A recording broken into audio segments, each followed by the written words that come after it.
जय श्री ओम नमः सिद्धेभ्य।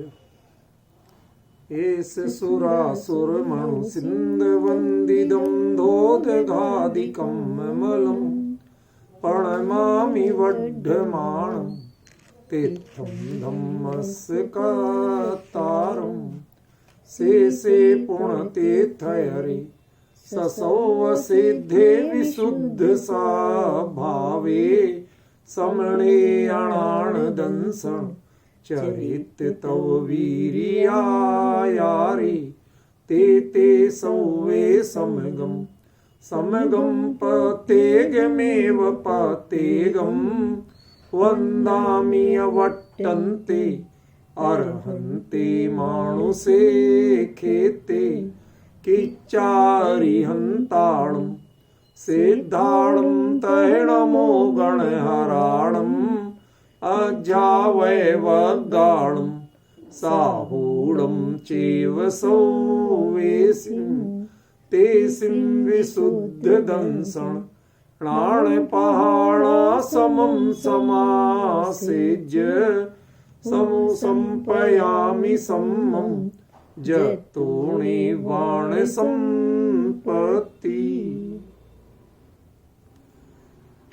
प्रवचन सार प्रमागम चरणान योग चूलिका महाधिकार गाथा 223 पृष्ठ 429। अपडिकोठम ओवधिम अपत्यणिजम असंजद जणेहिम मोक्षादि जणन रहिदम गेण्यदु समणो जदवी अपम।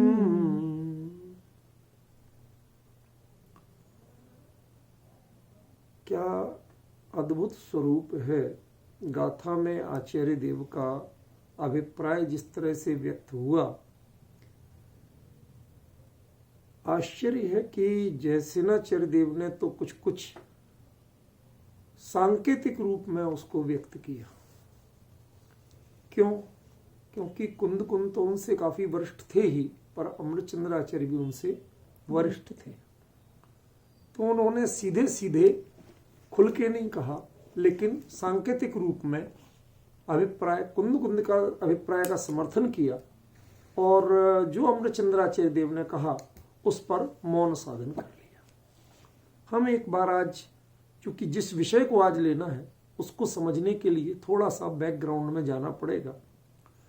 अमृत जो जयसेनाचार्य देव की टीका है, जरा उसको देखिए आप 429 पेज पर। उपधि जो शब्द है ना, अपड़िकुट्ठम उपधिम, दिखा सबको? जरा ग्रंथ तो देखना पड़ेगा, बिना देखे काम नहीं चलेगा। अपड़िकुट्ठम उपधिम का अर्थ क्या लिया? निश्चय व्यवहार मोक्ष मार्ग सहकारी कारणत्वेन, जो निश्चय और व्यवहार मोक्ष मार्ग का सहकारी कारण है। ध्यान रखना, निमित्त प्रयोग नहीं, शब्द प्रयोग नहीं किया, समझ गया ना? सहकारी कारण है। इसी कारण से अप्रतिसिद्धम, जिसका निषेध नहीं किया गया, समझ गया ना? मुनि धर्म में जिसका निषेध नहीं किया गया, ये नहीं कहा कि तुम ये करना, प्रेरणा नहीं दी, लेकिन जिसका निषेध नहीं किया गया अभी तक, ऐसे उपधिम उपकरण रूप उपधिम, उपकरण रूप उपधि कहा, परद्रव्य रूप उपधि नहीं कहा, परिग्रह रूप उपधि नहीं कहा। जबकि और जगह बात क्या है नीचे? उपधि माने परिग्रह। पहले तो हमें अपना थोड़ा माइंड सेट करना पड़ेगा कि जो बात अपन कितने दिनों से चला रहे हैं, कितनी गाथाओं से, जहां ये बात शुरू हुई थी वहीं से हमारे क्लियर कट एक कथन था कि इसका अर्थ जिनवाणी लिखने के साधन के अलावा कुछ नहीं हो सकता। पहले दिन से अपना क्लियर था। अब चलो प्रकरण आया है, देखिए हमें तो ज्ञानियों की अदालत में प्रस्तुत होना है, अपनी परीक्षा देना। भैया हमारी कॉपी है, जांच के पास करो, फेल करो, गलती बताओगे सुधारे। यहां कोई पूर्वाग्रह नहीं, किसी को दिखावा नहीं करना, समझिए ना? विपिन जी जरा ध्यान दीजिए। फिर देखो वही क्या कहते हैं नीचे, गेण नदु समणो जदवि अपम, उसको क्या कहते हैं? गृहणातु श्रमणो, यम अपि अल्पम पूर्वोक्त उपकरण उपधिम, उपकरण रूपी उपधि, फिर से उस बात को क्लियर किया पूर्वोक्त कि वो कोई पर द्रव्य नहीं है, साधन नहीं है, वो मात्र उपकरण है। अब उपकरण काय का इतने जरूर साइलेंट रहे आचार्य, लेकिन ऐसी चीज का उपकरण है जो निश्चय व्यवहार मोक्ष मार्ग का सहकारी कारण, और वह जिनवाणी के अलावा और कुछ हो सकता नहीं। क्योंकि पंचम काल में देव तो थे नहीं, सच्चे देव केवली तो थे नहीं, और गुरु वो स्वयं थे, तो और क्या चाहिए? शास्त्र।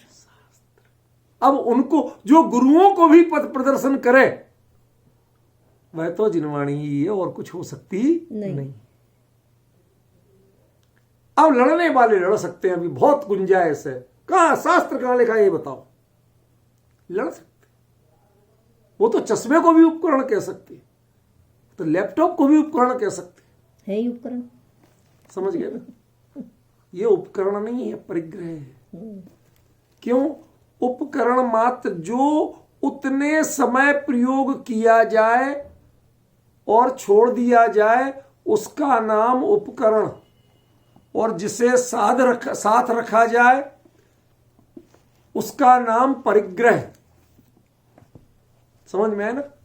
जिसमें ममत्व बुद्धि आ जाए उसका नाम परिग्रह, उपकरण नहीं।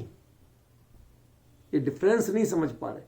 आचार्य ने यदि उपकरण शब्द का प्रयोग किया तो बहुत सोच समझ के किया, और नीचे द्वारा उपधि शब्द नहीं था, उपकरण शब्द के गुंजाइश नहीं थी, फिर भी पूर्वोक्तम उपकरणोपधिम, उपकरण रूपी उपधि बार बार बता रहे हैं कि उपधि कोई आडंबर नहीं है, विषय भोग की सामग्री नहीं है, परद्रव्य नहीं है, बल्कि निश्चय और व्यवहार मोक्ष मार्ग का सहकारी कारण जो है मुनि, और किनको? मुनिराजों तक को।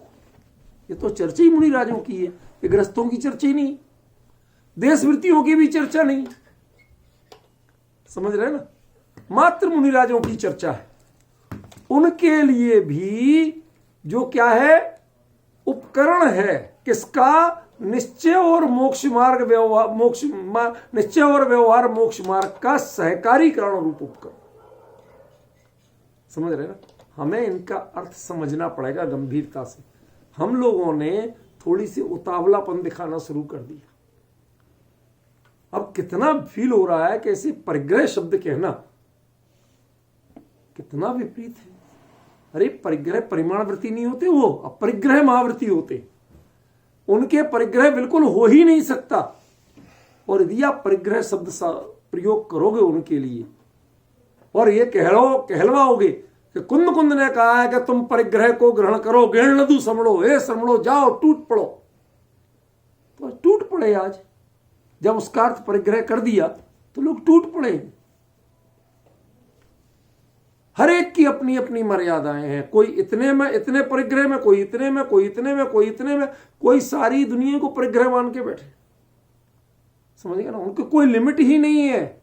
आपको बताऊं, दिगंबर मुनिराज के लिए यदि भारत से बाहर की चीज भी लाके बताओ तो वो उनको देखने के लिए निषिद्ध है। क्यों? उनको यावत जीवन मर्यादा ली हुई है इस क्षेत्र से बाहर की नहीं, मात्र केवली के पादमूल में जाने करने के अलावा और किसी चीज के लिए नहीं। समझ गए ना? तो वो फिर इन चीजों का उपयोग कैसे कर सकते हैं? पर आज यदि आप देखेंगे, एक इस गाथा पर मैं इसलिए भी अटक रहा हूं, ये भाव खोलना इसलिए भी जरूरी है। गेणनदु समझो तो बताना है, उसका बहुत गहरा भाव है, लेकिन पहले ये समझो तो सही, किसको ग्रहण करो। ग्रहण करो तो ठीक, किसको ग्रहण करो? पहले अपना विजन क्लियर करो। ये कोई परिग्रह नहीं है, और इसमें कोई मूर्छा रूप परिग्रह भाव भी नहीं। और उन्होंने अकेला मूर्छा नहीं कहा, मूर्छा आदि 3 बातें और कह दी। रक्षण, अर्जन और प्रसाधन, संस्कार, 3 बातें और कह दी। क्यों? ताकि तुम किसी और बहाने से उनमें जुड़ ना जाओ। इसका अर्थ समझ रहे हो आप विपिन जी? नहीं समझ पा रहे। आप कोई ताड़पत्री रखी है, लेके गए, महाराज जरा देखना इसमें क्या है, कुछ सुधार दो, कुछ कमी हो, तो वो इतना भी करने के लिए अपना समय लगाते नहीं है, संस्कार भी नहीं करते। तुम जानो तुम्हारा, हमने अपना शुद्ध लिख दिया, खत्म। उसके आगे माथा खराब करने का नहीं। जितना उपयोग उस समय लगा दिया लिखने में, उससे आगे नहीं। लेकिन यहां मूल मुद्दा क्या है? यहां उपधि वह एक उपकरण है जो निश्चय और व्यवहार मोक्ष मार्ग का सहकारी कारण है। पूर्ववर्ती और उत्तरवर्ती नहीं है। तीन तरह के हेतु कहे, वैसे तो और भी भेद कहे, लेकिन एक पूर्वचर हेतु जो पहले होता है और फल बाद में मिलता है।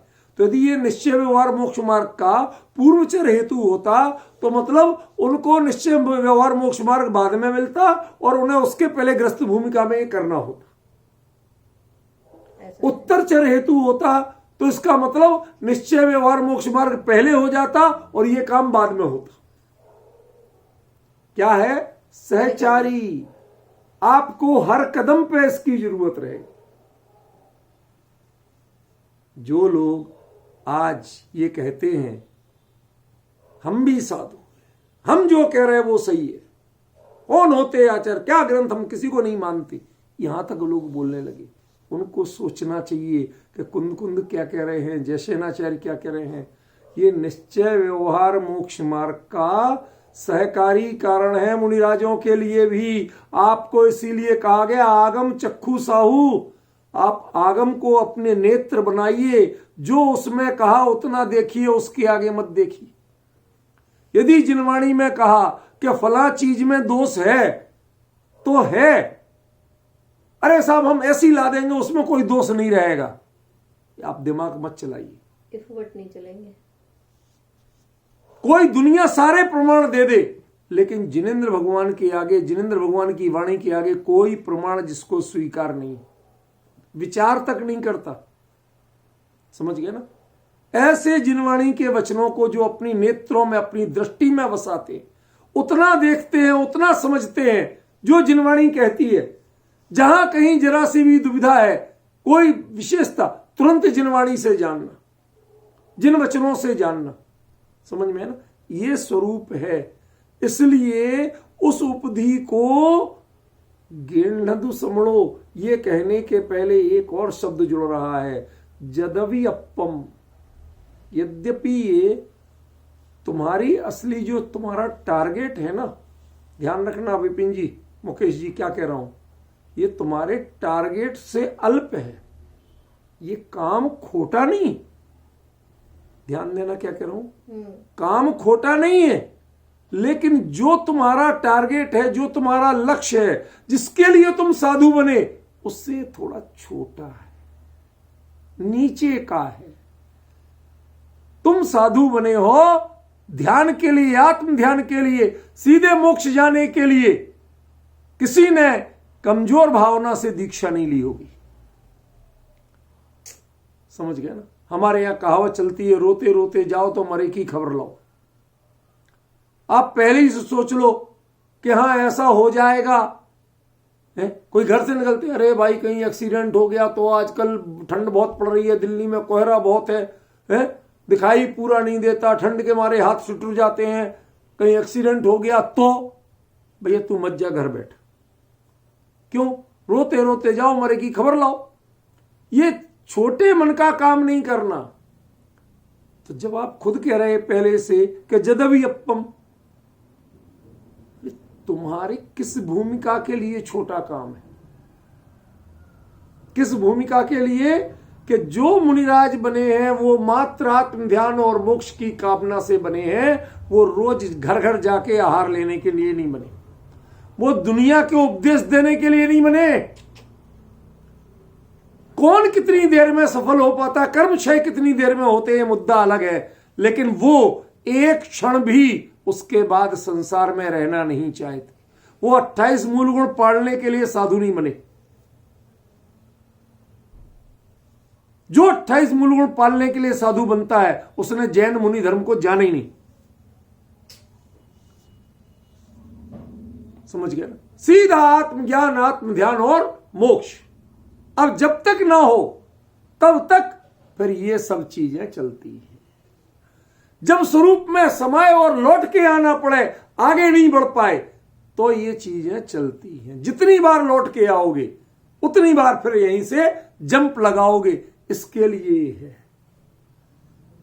समझ गया ना? लेकिन ये लक्ष्य जिसका हो जाए उसने तो साधु धर्म को ही नहीं जाना, मुनि धर्म को ही नहीं जाना। साधु माने साधना, ये तो स्वरूप की विराधना है। साधना कहां है भाई? स्वरूप में जो रमता हो और स्वरूप में बाहर आए, जब जिसको छोड़ के आए तो वो साधना होगी कि विराधना होगी?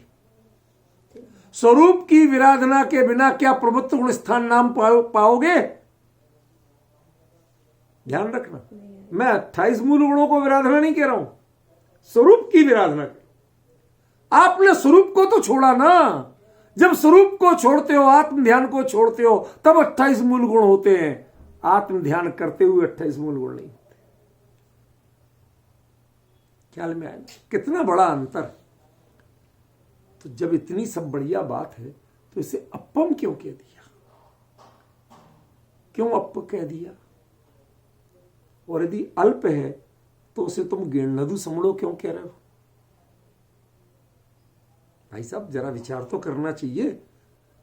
तुम तो उपदेश हमेशा ऊंचे चढ़ने का दिया जाए कि नीचा गिरने का दिया जाए? ऊंचा चढ़ने का। यदि ऊंचा चढ़ने का उपदेश देना तो कुंदकुंद महाराज आप तो इतने बड़े ज्ञानी विदेश क्षेत्रों के आए हैं, भगवान केवली के पाद मूल में बैठ के आए, उनसे ताजा ताजा सीधी तत्व ज्ञान लेके आए।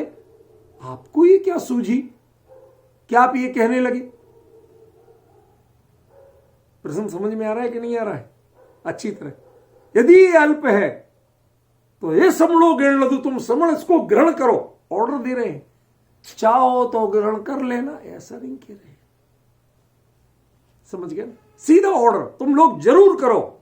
एक आचार्य बोल रहा है। क्यों भैया? इसका उत्तर आज दिया जाना है।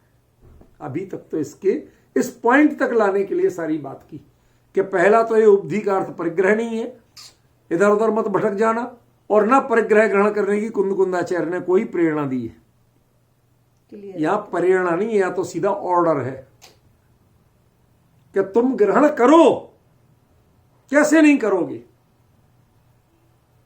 पता है कि जिनवाणी लिखने के लिए, लेखनी ग्रहण करने के लिए कितनी पात्रता चाहिए? भाई साहब कितनी पात्रता चाहिए? इसका मतलब कुंद कह रहे हैं कि हर श्रवण को ये जब पंचम काल में तय ही है कि स्वरूप में स्थिरता तो लंबी हो नहीं सकती, उसका काल भी एक लिमिट तक ही बढ़ेगा, उससे ज्यादा बढ़ नहीं सकता। ये तो परिहार विशुद्धि सूक्ष्म संप्रदाय पर पहुंच जाए। समझ गए ना? वो भी एक लिमिट से ज्यादा बढ़ नहीं सकता। इसका मतलब तुम्हें बाहर में उपयोग रहेगा ही। यदि रहेगा ही तो तुम नहीं तो व्यर्थ के प्रपंचों में पड़ोगे।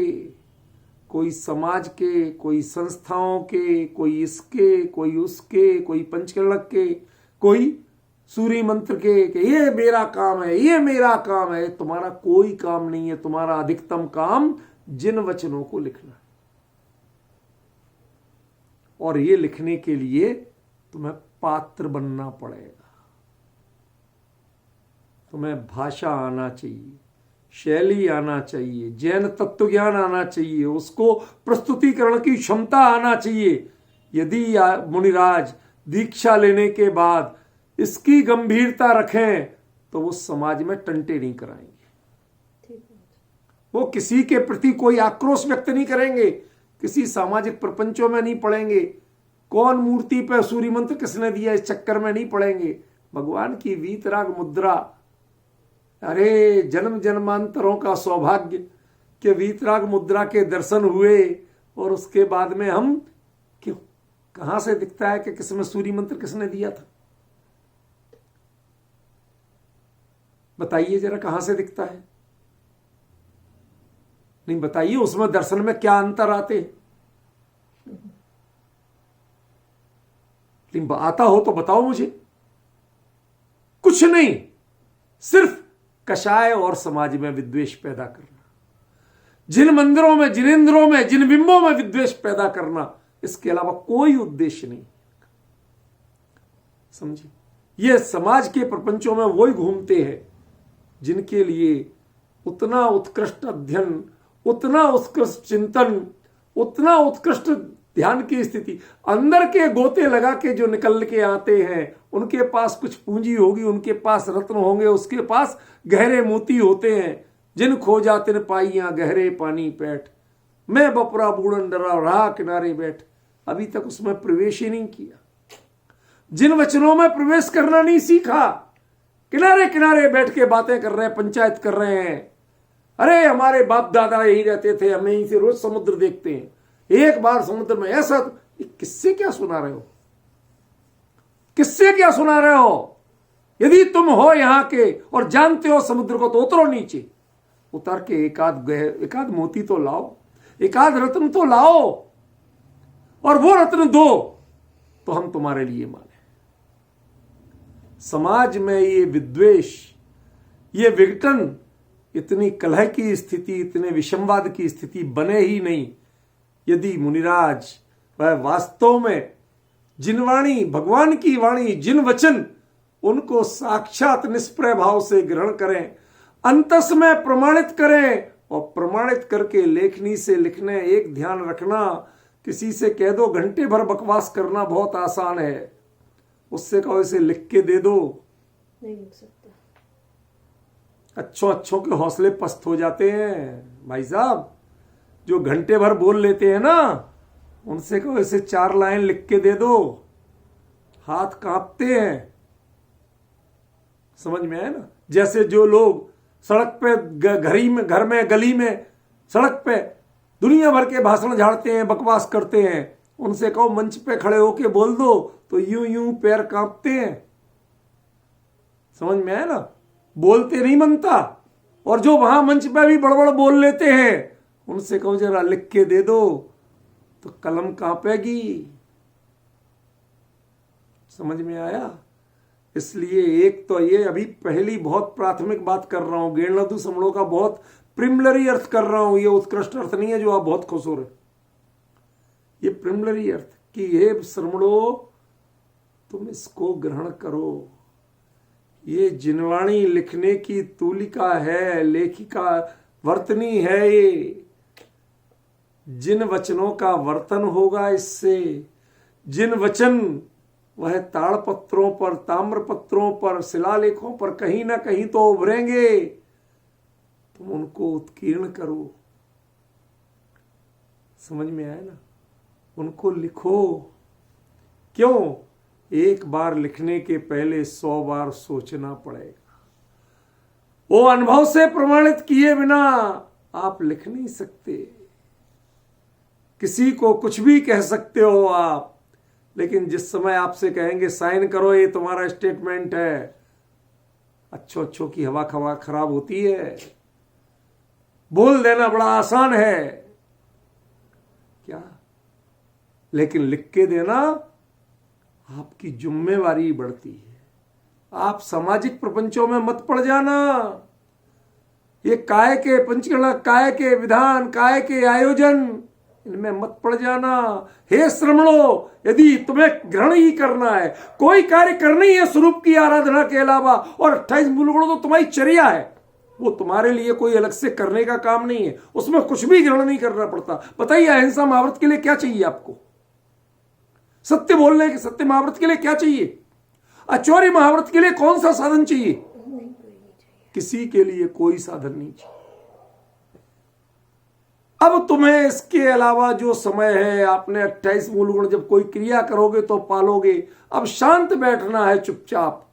अब क्या करो? किसी से बोलना नहीं, कहीं आना नहीं, जाना नहीं, कुछ नहीं करना। अब करोगे क्या? ऐसे में तुम्हारा दिमाग कहीं दाएं बाएं भटक ना जाए। तुम अपने आप को उत्कृष्ट मार्ग पर, अपने आप को अपग्रेड करने के लिए लगे रहो। ख्याल में आया?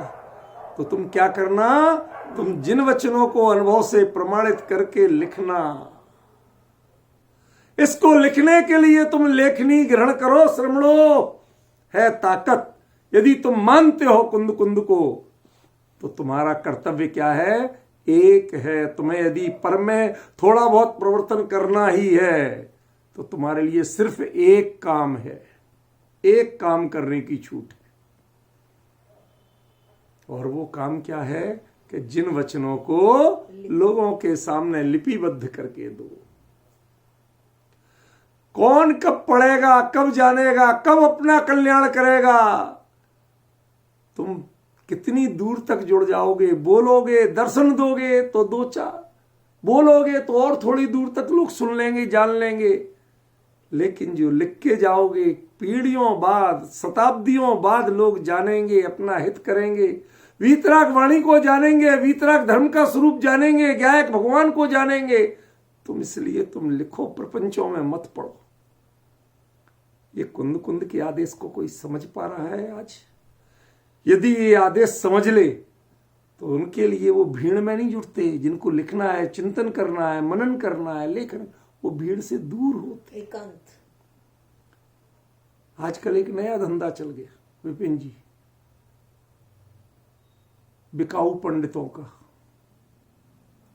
नाम आचार्य का और लेखनी पंडितों की। समझ गया? मैं किसी व्यक्ति पर, किसी पर कोई आक्षेप नहीं कर रहा हूं, पर इस कड़वे सच को अच्छी तरह जानता हूं। समझ गया ना?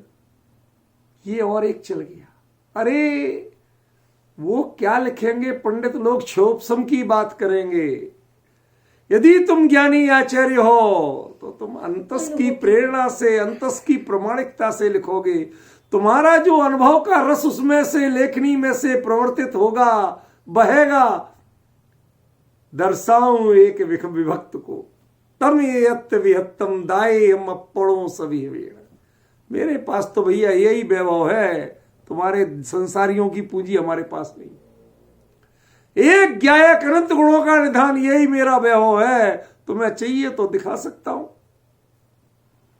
नहीं चाहिए तो भूल जाओ भैया, ये दुकान पे और कुछ मिलता नहीं।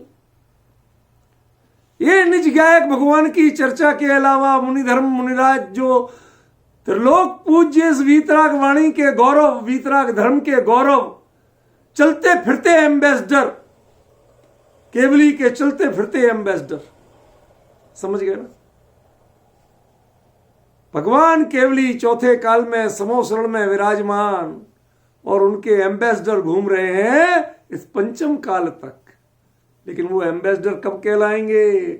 कि जब उनके भगवान का संदेश अनुभव के रस से प्रमाणित करके लिखेंगे तो उनके एम्बेसडर कहलाएंगे।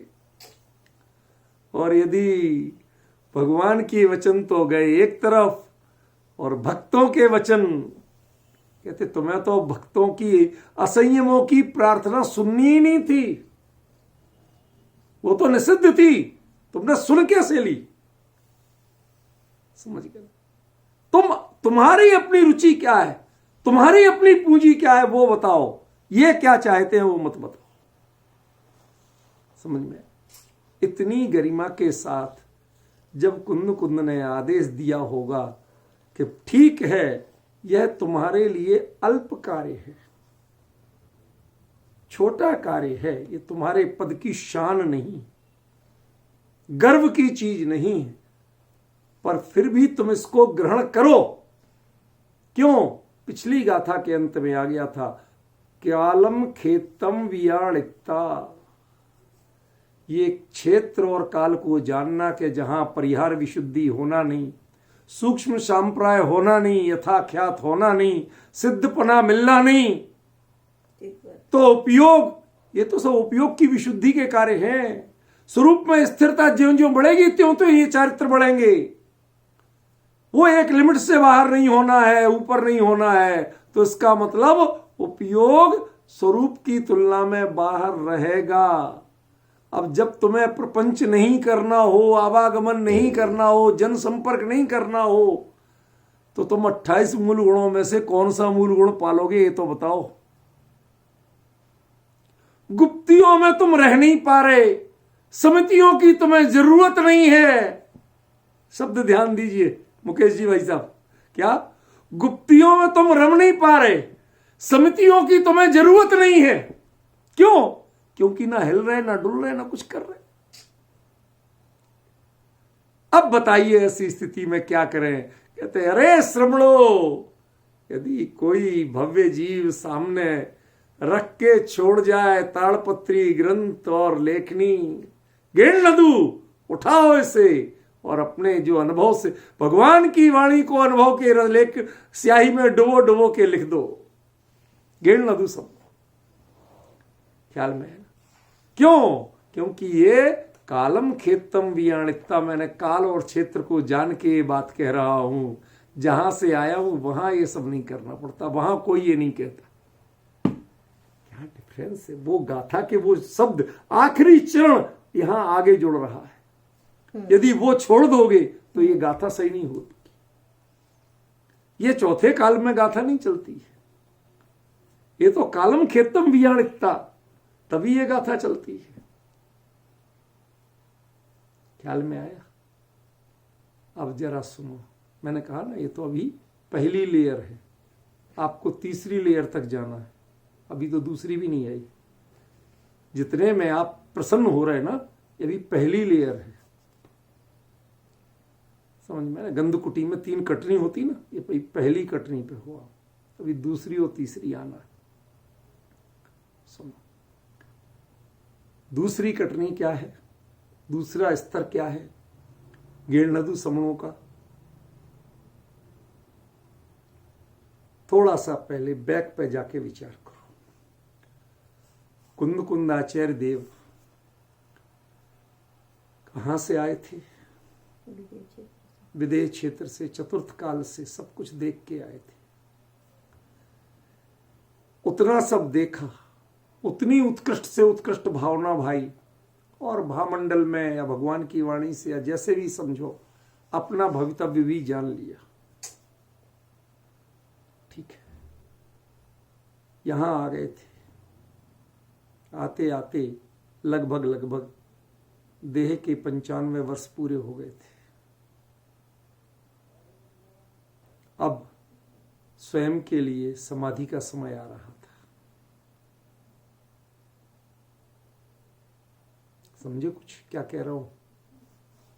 समणो गेण नदू, मैंने पूरे जीवन जो तत्व ज्ञान दिया है, ये अब लेखनी थक गई है, आप ग्रहण कर लो। तुम कहीं ये विषय कसाय की चर्चा, किस्से कहानियां, ये देह की क्रिया, ये लिखने मत बैठ जाना। समणो, यदि तुम मंगलम कुंद कुंदाद्यो कहते हो, तुम कुंद कुंद को आद्य मानते हो, तुम हमें आचार्य मानते हो, तो मेरा अंतिम आदेश मान लो।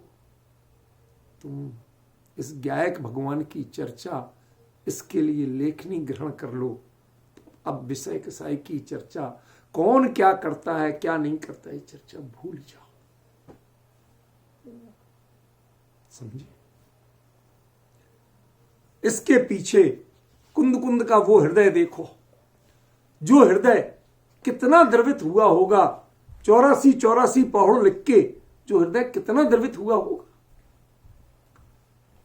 अब नहीं लिख सकता। मैं कहता था ना कि प्रवचन सार आखिरी ग्रंथ है कुंद कुंदाचार्य देव का। अब ये दायित्व तो समणो गेण नदू, समणो तुम ग्रहण करो। मैंने बहुत निभा लिया, यावत जीवन कर लिया। ये लिखने के बाद कुंद कुंदाचार्य देव ने पोन्नूर मलई छोड़ा था और कुंदाद्री पहुंचे थे। वहां कोई ग्रंथ नहीं लिखा, वहां तो जीवन का शिल्प किया था। समझे कुछ क्या किया था? जीवन का वो समय जो जीवन भर किया, अब उसे विशुद्ध अपने अंतर में झांक झांक के एक एक परिणाम का विश्लेषण कर रहे थे। अब वहां बाहर में नहीं थे। इसलिए आचार्य की कुंद देव कहना चाहते हैं, हे श्रमणों, तुम ग्रहण करो जो काम यावत जीवन मैंने निभा लिया, अब इस दायित्व को ग्रहण करो। गुरु की गद्दी तो सब चाहते हैं, लेकिन गुरु की गरिमा लोग नहीं चाहते। क्या विडंबना हुई विपिन जी, समझ में आया? बाप की तिजोरी की चाबी सब चाहते हैं, लेकिन बाप के संस्कारों को लोग नहीं चाहते। उत्तराधिकार संपत्ति का सब चाहते हैं, लेकिन उत्तराधिकार संस्कारों का नहीं चाहते हैं। ये विडंबना क्यों है? क्यों है ये विडंबना? मैं पूछता हूं, आप मंगलम कुंद कुंदाद्यो कहने के अधिकारी हैं क्या? यदि कुंद के दायित्व को, उनके जीवन भर के जो उन्होंने शिल्प किया था, अपने जीवन को संवारा था, जो अवदान था कुंद का, उस अवदान को, उस बागडोर को संभालने को कोई तैयार नहीं है, तो मंगलम कुंदाद्यो पढ़ने की सार्थकता क्या है? कोई मुझे बताए, क्या लाभ है ये पढ़ने का? नारे लगाना अलग चीज है और जीवन में उतारना अलग चीज है। एक कुंद आपको दायित्व दे रहे हैं, पूरी श्रवण परंपरा को दायित्व दे रहे हैं कि हे श्रमणों, ध्यान और अध्ययन से यदि तुम्हें थोड़ा भी समय बचता है तो संसार की प्रवृत्तियों में मत लगाना, संसारियों में मत लगाना। किन में नहीं लगाना? संसार की प्रवृत्तियों में ही मत लगाना, संसारियों में भी मत लगाना। यदि मैं तुम्हें कुछ भी आदर्श दिखता हूं, कुछ भी मुझे मेरे व्यक्तित्व में जरा भी आकर्षण दिखता है, तो मेरी एक छोटी सी विनती मान लेना कि हे श्रमणों, तुम लेखनी ग्रहण करने की हिम्मत करना। तुम समाज की बागडोर मत लेना, संस्थाओं की बागडोर मत लेना, आयोजनों की बागडोर मत लेना। तुम मात्र प्रयोजन की लेखनी को संभाल लेना। ठीक है, समझ में आ रहा है भाई साहब? विपिन जी क्या कह रहे हैं आचार्य देव? पूरी श्रवण परंपरा से एक आह्वान कर रहे हैं, हे श्रमणों, हमारे कैसे कैसे ज्ञानी आचार्य हुए, उनके हृदय को देखो। मैं आपको क्या बताऊं, जिन अकलंक देव को तत्वार्थ राजवार्तिक, अष्टशती, लघी अस्त्रय आदि ग्रंथों में महान तार्किक के रूप में देखता था, उनकी ही जब स्वरूप संबोधन पंचमी शती का संपादन और अनुवाद किया, अरे वो क्या भावलिंगी श्रवण का स्वरूप उभर के सामने आता है। गजब का कुंद की किसी गाथा उनके प्ररूपण से भिन्न नहीं लगा। ऐसे गजब की चर्चा करते हैं उसमें। कषायी रंजित चेता तत्वम नैवावगाहे थे। जिसके चित्त में कसाय चढ़ी हो, रंच मात्र भी चढ़ी हो, वो आत्म तत्व की बात, अपने जिनवाणी की बात, जिन वचनों की बात वो ग्रहण नहीं कर सकता, उसमें उतर नहीं सकता। अवगाहन करना माने उतरना। एक होता, देखो दो तरह के स्नान होते हैं। मैं धर्म कर्म की दृष्टि से नहीं कह रहा हूं, जो जितनी बात है उतनी अर्थ में लेना। एक लोटे से पानी लेके डाल लेना, ये भी स्नान है। क्यों? एक काग स्नान भी सुना है आपने? नवीन जी काग स्नान नहीं सुना? कौआ क्या करता है, अपनी चोंच पानी में डुबोता है, ऐसे करता है, हाँ हो गया स्नान, उसको कहते हैं काग स्नान। ऐसी जो लोग मुंह धो लेते ना आजकल, कहते क्या करा है कि काग स्नान करा है, समझे? लेकिन आचार्य ने क्या कहा? अवगाहन करना, पानी के जलाशय में उतर के पूरी तपिश मिटा के, मलिनता धो करके जो निकलते हैं। आप आज मलिनता तो धोते हो, लेकिन तपिश नहीं मिटाते हो। ठीक है, समझ में आया? जो पानी में पूरा अवगाहन करना माना उतर जाना और गले तक पानी में, मैं उसकी धार्मिक प्रेरणा नहीं दे रहा हूं। देखो हर दृष्टांत एक सीमित होता है, उसको यदि आप दूसरे अर्थ में खींच के ले जाएंगे तो फिर बात नहीं कर पाऊंगा। आचार्य ने क्या कहा, तत्तुमने अवगाहते, वो तत्व की पंडिताई तो कर सकता है, तत्व का अवगाहन नहीं कर सकता। तत्व में आकंठ निमग्न नहीं हो सकता है, वो सिर्फ थूक चपेटनी विद्या, सिर्फ मुंह से बोलने वाले काम कर सकता है, भाई तत्व उसके हृदय में उतरता नहीं। समझिए कौन, कसाई रंजित चित्त, एक नाम मात्र भी कसाई जिस चित्त में चढ़ी हुई है, क्रोध मान माया लोभ कोई भी चढ़ी हुई हो, वो तत्व को नहीं पकड़ सकता। समझे, ये अकलंक देव हैं जो सिर्फ न्याय की बात करते थे, समझे, परमत खंडन करते थे। उनका यदि निजी व्यक्तित्व देखना है तो स्वरूप संबोधन पंचवीं शती में देखिए। समझे, ज्यादा नहीं है, कुल 25-26 छंद छोटे छोटे, लेकिन कभी आप पढ़ेंगे तो तबीयत तृप्त हो जाए। बहुत गजब का ग्रंथ है। तो उन्होंने आचार्य कुंद ने क्या कहा, गेण लो तू समझो, तुम इस बात को ग्रहण करना, ये परमत खंडन, ये ज्यादा न्याय वो गलत था, मैं ये नहीं कह रहा हूं, लेकिन कुंद किस दायित्व को देना चाहते हैं ये समझो। उनका दायित्व जो उनकी जो जिसे कहते हैं ना कि संस्कार की पूंजी, जो कुछ दे रहे हैं आपको, चाबी दे रहे हैं, वो किस बात की दे रहे हैं, वो इस आध्यात्मिक तत्व ज्ञान की दे रहे हैं, वो संसार की चर्चाओं की नहीं दे रहे हैं, वो क्षोभसम के पांडित की नहीं दे रहे हैं। माना कि नैया एक बड़े प्रकांड विद्वान होते हैं, भाषा के, शैली के, तर्क के बड़े बड़े वाग्मी होते हैं, लेकिन ध्यान रखना अनुभव की जो विद्या जिसको आती है उससे बड़ा वक्ता कोई नहीं होता, उससे बड़ा प्रभाव किसी का नहीं होता।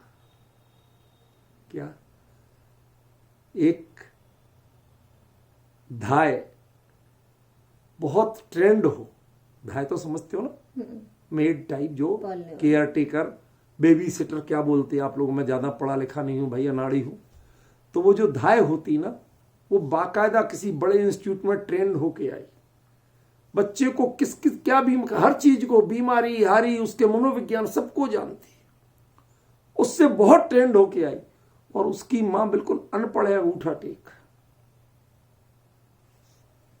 उसे नहीं आता ज्यादा, लेकिन दोनों में से ममता किसके पास होगी, मां के पास। वो जो पढ़ी लिखी है ना, ट्रेनिंग ली हुई है ना, उसके पास ममता नहीं मिलेगी भाई, क्योंकि उसने पैदा ही नहीं किया, उसने कोख में नहीं रखा है, उसने वो भाव जोड़े ही नहीं है, हृदय के तार नहीं जुड़े हैं तेरे उससे, तुम नहीं कर पाएगी। मां अनपढ़ हुई होगी तो बच्चा मां की गोदी में ही जाके तृप्त होगा, समझे ना। ऐसे ही ये जो जैसे गायक की अध्यात्म की रुचि होती है, इसके अंतरंग की प्रेरणा से जो बात करते हैं, उनकी वाणी का मर्म अलग होता है, उनका प्रभाव अलग होता है, और पांडित्य का प्रभाव अलग होता है। कुंद ने क्या कहा, गिणनदु समणो, हे श्रमणो, तुम ग्रहण भी करना तो इस तत्व ज्ञान की धारा को ग्रहण करना, इस पंडिताई को ग्रहण मत करना, क्षोभसम की चर्चा को ग्रहण मत करना। ऐसा नहीं है कि गणित और दूसरे विषय नहीं है। एक वीरसेन स्वामी, उन्होंने एक धवला टीका लिख दी खाली, उस एक धवला टीका को विश्व में ज्ञान विज्ञान का विश्वकोश, इंसाइक्लोपीडिया कहा जाता है, अकेला जैन दर्शन का नहीं, पूरे ज्ञान विज्ञान का विश्वकोश कहा जाता है। कौन सा ऐसा विषय है जिसका उत्तर उसमें नहीं, समझ रहे हो आप। फिर भी आचार्य क्या कहते, वैसे आचार्य भाई वीरसेन स्वामी भी मंगलम कुंद कुंदाद्यो करके नमोस्तु करते। क्यों, कुंद आखिर कुंद थे। ये वीरसेन जिनसेन का शिष्य जितना चाहे बड़ा तार्किक, वाग्मी, भाषाविद सब कुछ हो जाए, सिद्धांत वेत्ता हो जाए, लेकिन वह सिद्धांत किस काम का, कि जिसमें गुणस्थान की परिभाषा तो आ जाए लेकिन गुणस्थान चढ़ाना नहीं आ पाए। और वो कितना बड़ा गुणी है जो गुणस्थान चढ़ना जानता है लेकिन गुणस्थान की परिभाषा नहीं जानता। क्या डिफरेंस समझ रहे हो आप? क्या शब्द बोल रहा हूं? कौन गुणी है? जिसे गुणस्थान चढ़ना आता है कि जिसे गुणस्थान पढ़ना आता है? चढ़ना आता है।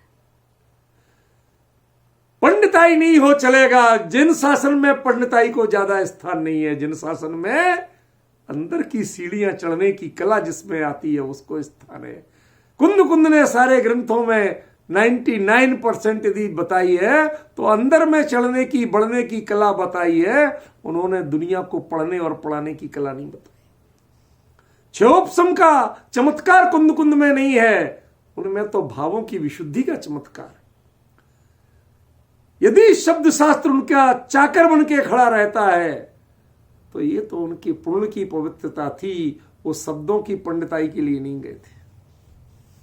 ख्याल में उन्होंने प्रेरणा दी कि भैया ये वीतराग मुनि धर्म को अपना करके, परम वैराग्य मुद्रा को अपना करके तुम्हें यदि कुछ करना ही हो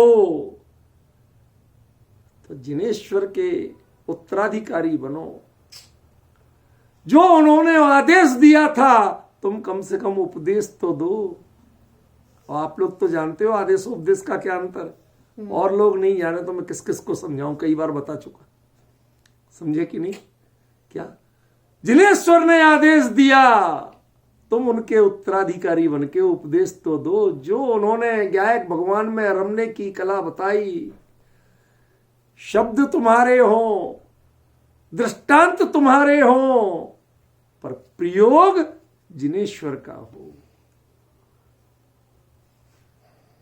ख्याल में आए? उस प्रयोग को तुम स्वयं अपनाओ, अनुभव से प्रमाणित करो और उसके बाद तुम लेखनी से उत्कीर्ण कर देना, लिख लिख के रख देना। जो जीव पढ़े न जाने कौन सुधरेगा हमें पता नहीं, लेकिन मैं तो करके दे रहा हूं। जिसके पास जो योग्यता होती है वही तो देता है। फूल में खुशबू होती है, सारी फिजा को महकाता है, क्यों? और जिसमें बदबू होती है वो सारी फिजा को बदबू का ग्रस्त कर देता है। कोई टिकना नहीं चाहता उसमें। नरक की मिट्टी मत बनो। क्या विपिन जी समझ में आया? नरक की मिट्टी मत बनो कि जहां रख दी जाए वहां योजनों के जीव बदबू के मारे टिक नहीं पाए। इतनी कषाय मत रखो कि तुम्हें साधर्मी भी तुम्हारे पास बैठ ना पाए। इतनी कषाय मत रखो। समझ में आया? यदि तुमने इन कुंद कुंद के वचनों को आत्मसात किया होता, तुमने वह लेखनी ग्रहण करने की भावना की होती, तो पहले कितना तुम शांति से पढ़ते, सीखते, अभ्यास करते, जिन वचनों का अंदर में घोलते, बारंबार चिंतन करते। ध्यान रखना, मैं एक बड़ा विचित्र अटपटा सा अध्यापक हूं। एक बच्ची मेरे से पढ़ती, उसने कहा कि सर मैं, अब आप जैसे बोलते हो ताबड़तोड़ हमें शब्द नहीं मिलते। जैसे मैंने कोई एक व्याकरण का एग्जाम्पल दिया कि ऐसे एक नियम बता दिया और उस नियम को बता के उसका एक एग्जाम्पल बता दिया। हमने कि ऐसे और शब्द ढूंढ के सोच के लाओ। कहते मुझे नहीं मिलते। तो मैंने उसे और शब्द नहीं बताए। मैंने कहा बेटा तुम कविता करना जानती हो? नहीं सर मुझे तो नहीं आती, मैं कोई कवि नहीं हूं। लेकिन तो सीखो।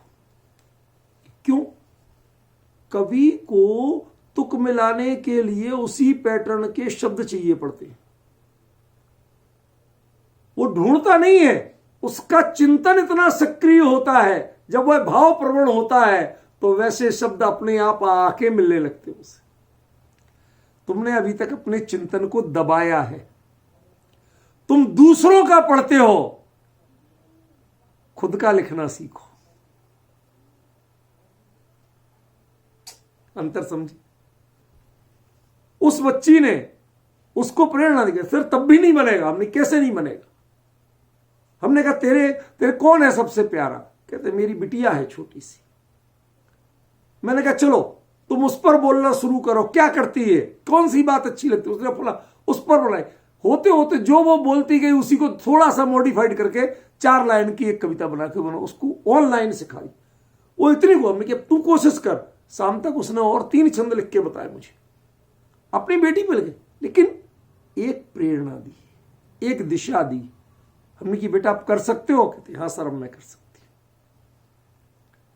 आप चिंतन तो चलाओ, दूसरों के मत लो, दूसरों के लोगे जब तक दरिद्र रहोगे। उसको अपनी पूंजी बनाओ और अपनी पूंजी बना के पन्ने पे उकेर दो। वो जो जिन वचन बनेंगे आप कभी विवादों में नहीं पड़ोगे। सच बताऊं, मेरे साथ पाप का उदय बहुत चलता है। कोई दूसरे घबराहट के अर्थ में नहीं कह रहा हूं, बता रहा हूं, पाप का उदय बहुत चलता है। आसानी से कोई काम नहीं बनते, लोग विरोध में बहुत रहते हैं। सच राम मार्ग पे चलता हूं तब भी लोग क्यों? अब आजकल माहौल जरा दूसरा है ना, छल छद्र का ज्यादा माहौल है। तो हमारी यूनिवर्सिटी में भी तो वो लोग अक्सर कई लोग कहते थे कि साहब ये वीसी या फलां और ढिमका ये अधिकारी ये आपके साथ सब गलत कर रहे हैं, आप फाइट क्यों नहीं करते हो? तो मैं उनसे एक बात कहता था, भैया ये 2 उंगलियां हैं, 2 में से एक पकड़ना है, तुम बताना। मेरे पास समय है बहुत सीमित, यहां यूनिवर्सिटी में आता हूं, समय है बहुत सीमित। 2 उंगलियां हैं, एक पढ़ो और एक लड़ो। कोई एक पकड़ना है, क्योंकि उतने समय में एक ही काम कर सकता हूं, 2 काम नहीं कर सकता। मैंने पढ़ो की पकड़ी हुई है, लड़ो की नहीं पकड़ी हुई है, मुझे पता है। और उनको उनके भी हौसले फाकता रहते हैं। सामने जब पढ़ते हैं तो मेरे से हकला के बात करते हैं, दृढ़ता से बात नहीं करते। जानते हैं कि हमने गलत किया। जो अपने को गलत जानता है उसकी वाणी में कभी दृढ़ता नहीं होती, समझ गया, ओज नहीं होता है। तो अभी हमने क्या कहा, अब लड़ूं कि पढ़ूं? बताओ भैया, तुम जो मुझे कायर कहते हो कह लो, मुझे खेद नहीं है। तुम्हारी भाषा में कायर सही, कमजोर सही, लेकिन इस छोटे से मनुष्य भाव का थोड़ा सा समय उसको मैं पढ़ने में लगाऊं कि लड़ने में लगाऊं? मैंने लड़ने का समय नहीं चुना, मैंने पढ़ने के लिए चुना है। इसलिए वो 4 गाली देके चले जाते हैं, कुछ गलत बोल जाते हैं, कोई बात ठीक है भाई, तेरे शब्द तेरे साथ। मैं अपना लिखता पढ़ता हूं। वो इतने प्रभावित हुए हमारे मित्र जो शिकायत करने आए थे। आज तक लोगों से कहते कहते भाई साहब ये हमने, वो कैसे हैं जैन साहब वो अलग चीज, लेकिन एक कला सीख ली कि यदि तुम पढ़ने के लाइन पे आ जाओगे, लड़ने के रास्ते नहीं जाओगे, तो तुम क्रिएटिव बनोगे, रचनात्मक बनोगे, नकारात्मक चिंतन नहीं रहेगा तुम्हारा। समझ में?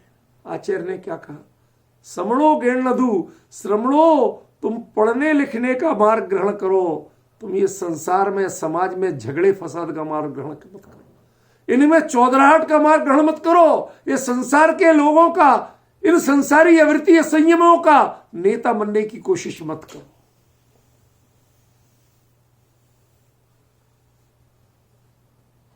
समझ में आया? कुंद कुंद अपना उत्तराधिकार दे रहे हैं। लो कौन लेता है? लो। आजकल जब हमने कई लोगों का पढ़ा कि साहब गुरु समाधि होने वाली है, संलेखना होने वाली है, तो अब संघ का अगला आचार्य कौन होगा? लड़ाइयां हो रही हैं, राजनीतियां हो रही हैं। फिर किसी से गुरु से जोर दे के अकेले में एक चिट्ठी लिखवा ली, गुरु जी इस पे चलो साइन करो, लिख के पहले ले गए और उनका साइन करवा लिया, अंगूठा लगवा लिया, कुछ भी कर लिया, और वो दिखा रहे देखो गुरु जी ने ये दिया, अगला आचार्य मैं हूं। क्या लिखवा रहे? तुम्हें ये पट्ट लेने की जरूरत नहीं होगी, संघ तुम्हें आचार्य स्वीकार करे ऐसी पात्रता बनाओ। बराबर। गुरु को यदि ग्रहण करनी है तो गुरु के ये पत्र ग्रहण मत करो, गुरु का पट्ट ग्रहण करो। पट्ट माने जो उन्होंने जीवन भर अपनाया, जो उन्होंने जीवन भर अपने पूंजी संजोई है, जो उन्होंने जीवन में किया है, वह ग्रहण कर लो, वह लेखनी ग्रहण कर लो, तुम आचार्य पद से ऊंचे हो जाओगे। आचार्य दूसरों के दोष निवारण में लगे रह जाएंगे और तुम गायक के गीत गाते गाते, गायक में समाते समाते अपने कर्मों को निर्जरा करते रहोगे। कितना बड़ा अंतर है, समझ में आया? ये है दूसरा लेवल। मैं ये सब थोड़े संकोच में बोल रहा हूं, क्योंकि पूरी आनंद लूं तो एक लेवल पे एक घंटा निकल जाए।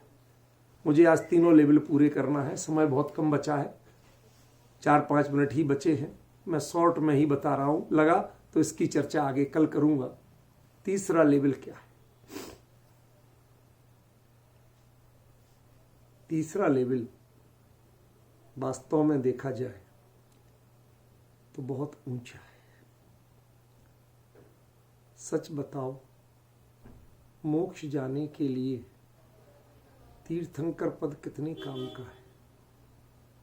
बिल्कुल नहीं, बिल्कुल नहीं ना। लेकिन आप चले जाओ और जिनके बीच में आप रहे उनको कुछ भी नहीं दे पाए। मैं महात्मा बुद्ध की एक घटना सुनाना चाहता हूं।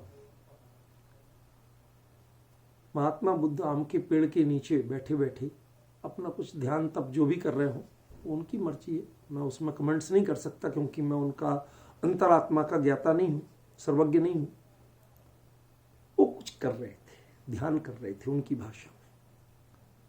इतने में एक पत्थर लगा उनके माथे आके, खून बहने लगा, एकदम ऐसे करने लगे। तो कुछ लोग थे वहां, वो दौड़े आए, अरे गुरुजी को क्या हो, गुरुजी को चोट लगी।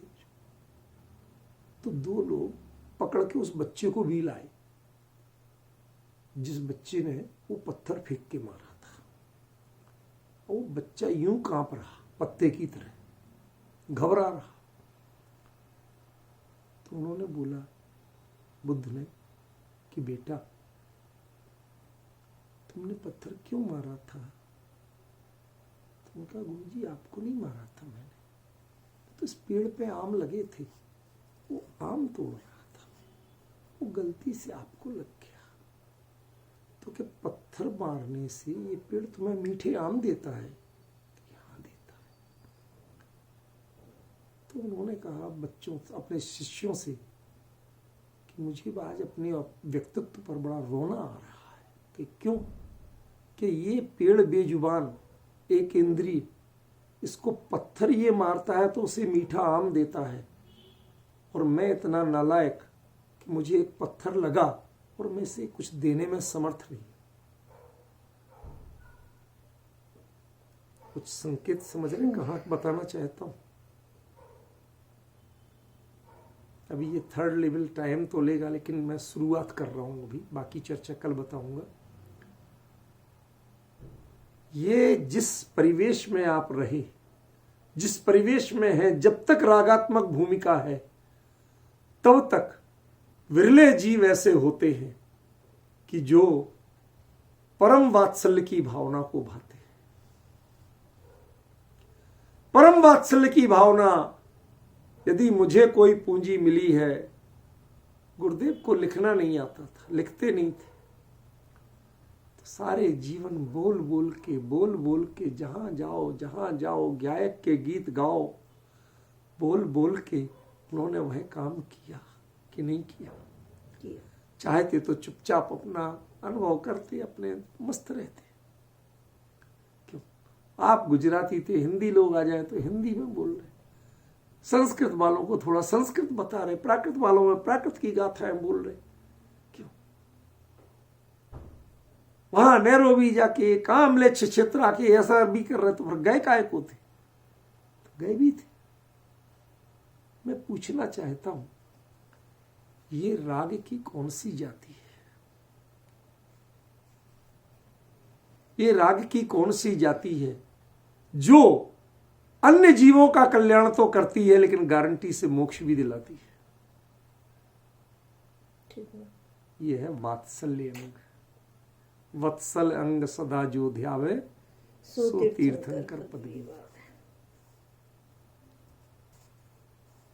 अब इसका उत्तर कल मिलेगा कि समणो गिणधु की तीसरी लेयर क्या है। समझ रहे? अभी दो में आपको कितना अंतर लगा? कोशिश थी मेरी कि आज बात पूरी कर लूं, लेकिन हो नहीं सकती। और हमें इतना कोई आडंबर नहीं है कि हमें इतना टाइम का बंधन नहीं है, तो सहज अपनी चर्चा करते हैं, स्वयं आनंद लेते हैं। इसमें कहाँ बंधन है कि आज कितने घंटे में पूरा करना। ना आपको आकुलता है ना हमें आकुलता है, तो फिर किसका टेंशन करना। कोई परीक्षा देने नहीं जाना, फिर कोर्स पूरा करना। हम तो आनंद लेते हैं, ख्याल में है ना। तीसरे लेवल पर कल चलेंगे, कल आनंद लेंगे उसका। आज समय हो।